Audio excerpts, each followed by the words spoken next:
രേണുസുദീനെയും ഒരുപക്ഷെ മക്കളെയും ഓർത്ത് ഒരുപക്ഷെ സാഹചര്യത്തെയും അവസ്ഥയും കുറിച്ച് ആലോചിച്ചിട്ടായിരിക്കാം KHDC എന്നൊരു കൂട്ടായ്മ ശരിക്കും ഒരു വീട് വെച്ചിട്ടുണ്ട്. ഒരു വീട് തന്നു കഴിഞ്ഞിട്ട് അത് മെയിൻറ്റെയിൻ ചെയ്യാന്ന് പറയുന്നത് താമസിക്കുന്ന നിങ്ങളുടെ ഉത്തരവാദിത്തം കൂടിയല്ലേ അത്?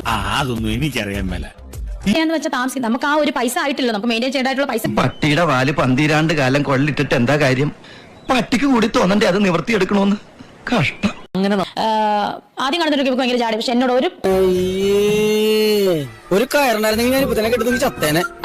ഒറ്റ തവണ ഒന്ന് സംസാരിച്ച് കഴിഞ്ഞാൽ എന്റെ സ്വഭാവം അറിയും. തന്നെ മൂച്ചേട്ടെ ഒന്ന് പറഞ്ഞ രണ്ടാമത്തെ തുണി പൊക്കി കാണിക്കും.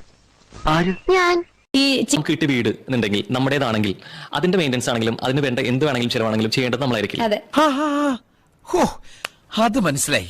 എന്തുകൊണ്ടാണ് ഇത്രയും വലിയൊരു പ്രോപ്പർട്ടി കിട്ടിയിട്ടും അതിനോടൊരു കടപ്പെട്ടിരിക്കുന്നത്? ഞാൻ എന്നും നന്ദിയുള്ളതായിട്ട് തന്നെയായിരുന്നു. പക്ഷെ ആ ഒരു രണ്ടും കൂടി ഒരുമിച്ചായി